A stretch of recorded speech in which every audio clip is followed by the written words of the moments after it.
กับ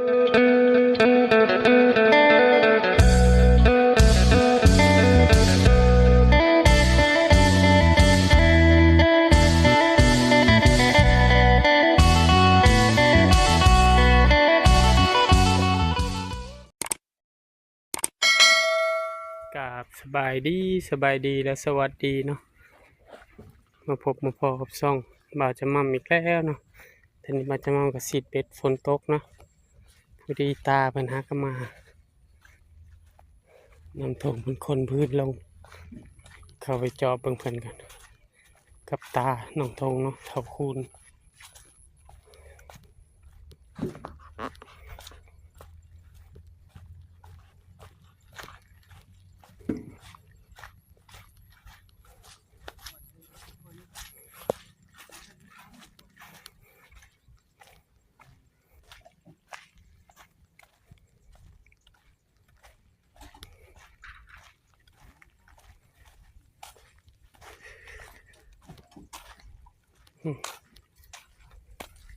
สบายดีน้องทง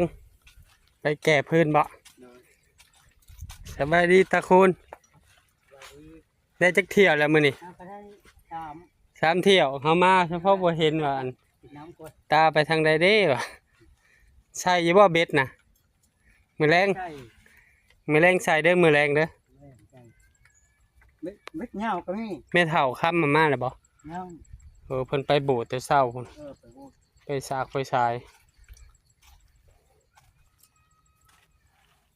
เม็ดเงานี่หาการเคยใช่นั่นแหละยังวะตัวใหญ่เสียบใส่พอได้กิน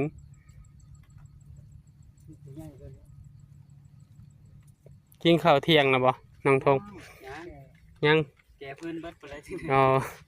ให้มันแล้วเลยเนาะเรือจักเที่ยวตา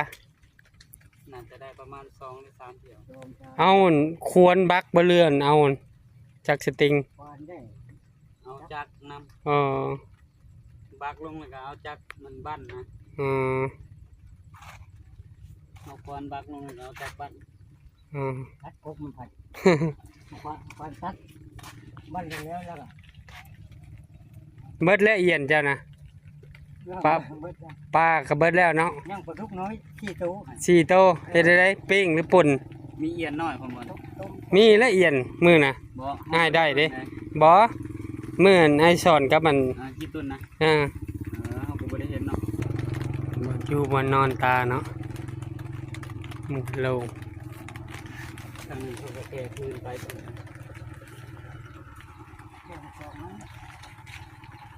ฝนก็ตกลิ้นเนาะตกแห้งแค่นี้สั่งโต่งแล้ว3-4 มื้อจึงฮอดไปใส่โต่งเด้อใบละไม้พอจะแบ่งกันกินเห็ดจิ๊บใส่ไปได้จิ๊บน้อยๆเนาะได้แหละจิ๊บน้อยๆใส่แล้วก็พุดไม้ใส่นะนั่นแหละเฮาก็เอาไม้สั่งไผ่นะแหลมๆแล้วเกาะตอกลงมันมีปีกเด้ที่เฮาสั่งเอาไปใส่มุงห้องก็มุงใส่อยู่หั่นแหละเฮาก็ยามเอาก้าวว่ามันสิแห้งค่ำก็ยานะเด็กก็ยาเฮาไปตั้งไว้นะโอ้คือสิได้พอกินอยู่เนาะตาแบ่งกันกินอยู่กับนี่หน้าพ่อเฒ่าเฮืองนี่ไปรอเบิ่งเลยคนบ่โต๊ะก็ลองขังไว้โอ้มันเสียยันเสียบ่คันเฮาขังเฮาก็เข้าไปได้กายไปกายมาเนาะตาว่าแต่เผาอยู่หั่นได้น้ำลายเผาแบบว่าโอ้ยช่วงน้ำกะว่ามันแห้งมาเฮาไปโลดตอกใส่แป๊บเดียวก็แล้วนะมัดใส่มันมีเฮาก็มัดเชือกใส่มันโต่งมันมีหู2 ข้างเด้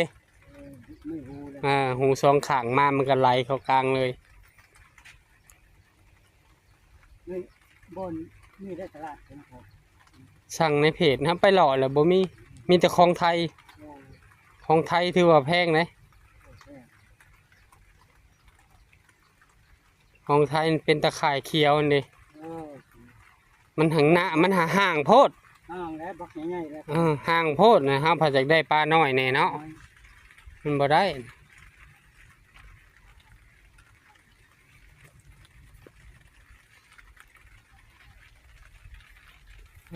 ฝนตกลิ้นสิไปแล้วบ่นี่ตา ใครจะไปวะเดี๋ยวจะเดินเล่นนั่นแหละ เปียกนะเนาะให้มันแล้วเลย มันนั่นเลย อีก2-3เที่ยวก็แล้วปักเบ็ด ทางกำลังดังนะ ฮะ ทางกำลังดังหมด ฝนตกลิ้นเราจะมั่มกับตึกเบ็ดยังบ่ทันมานเลยนะถูกไม่ทำไม่เท่าก็ได้น้ำอีกแล้ว ฝนตกแห้ง ช่วงนี้ น้ำท่วมแล้วเนาะ พอดีได้ไปหาสอนอีก หาแหลมสอนแถวอันทางนะ สอนทางบุพาปล่อยมันไม่ได้เนาะ น้อง แม้นมีก็เป็นเหมือนนี่แหละบรรยากาศเตาตาฝนตกรังไฟก็ยากอีก ดังอยู่คนเด้อ ฮะ ดังอยู่เผาคน บัดนี้หาได้ เผาคน คันว่าฝนมันตกกะดังน้ำไม่เท่า ค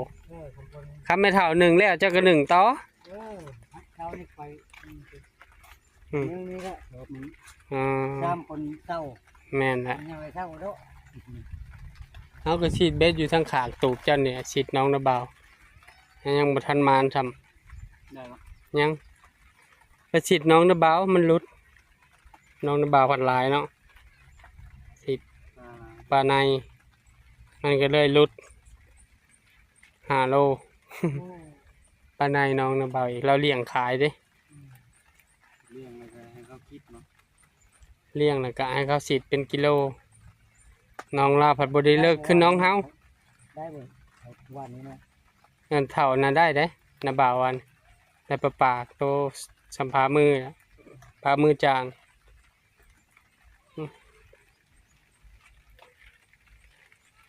นี่เดี๋ยวหน่อยมันแห้งนะนี่หน้าตาไปนะเฮาก็จะไปฉีดเป็ดก่อนตาเด้อสบายดีน้องทงพอเฒ่าคูณสบายดีคันมันมานก็สิได้มาแบ่งให้แม่เฒ่าแน่คันฝนตกก็ไปสอนอีกเนาะน้องทงเนาะ นั่นล้นข้างแล้วน้อง ล้นเลยแหละเต็มเลยในหนทาง มันขึ้นมาทั้งๆเลยแล้วบาด บ่แล้วใบไม้มันตันเด้ตันระบายท่อ ไม้บอลมัน แม่นไปก่อน ไปตามข้างแล้วบาด แม่แล้วมันขึ้นมาโอ้ยในทางยับเมามีแต่ปลาดุกได้ช่วยหลายเนาะ ไปดูแก ปลาซิวบ่ค่อยเห็นนะ ไปดูแกเขาลูกน้อยนี่เลยไปดูนั่นบ่ค่อยนั้น ยังบ่ทันฮ้อนยามมันคัก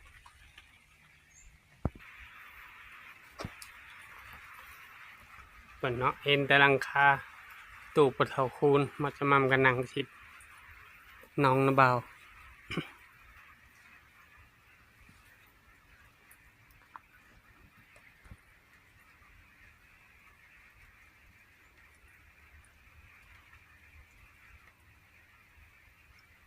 มาลุ้นกันว่าเนาะมันกำลังตอน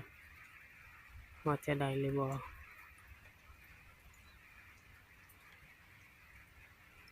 ฝากพ่อแม่เนาะเป็นกำลังใจบ่าวจะมั่มเนี่ยเด้อกดติดตามบ่าวจะมั่มกดไลค์กดแชร์เนาะอย่าลืมกดกระดิ่งเพื่อบ่พลาดคลิปใหม่ๆของบ่าวจะมั่มเนาะก็ขอบคุณพระวันที่ซอยครอบครัวบ่าวจะมั่มตลอดมาเนาะซื้อตะไคร้ซื้อข้าวซื้อน้ำเนาะส่งค่าเฮียนโตโน่เนาะขอให้ครอบครัวประวันอยู่ดีมีแห้งเนาะสุขภาพร่างกายแข็งแรงปราศจากโรคภัยไข้เจ็บคิดสิ่งใดให้ได้สิ่งนั้นจงความมุ่งมั่นปรารถนาเนาะเป็นหนมโพมใส่ให้ลูกให้หลานคือเก่าเด้อมันยืนเด้อป้าเด้อเมื่อสุขูสุคนเนาะช่วงนี้ก็คนเขาเนาะไปใส่มาใส่ก็ตลอดปลอดภัยนะบัดจะมั่มกับจีนั่งตกปลาเงียบๆกันเนาะเจอกันคลิปหน้าขอกล่าวคำว่าสบายดี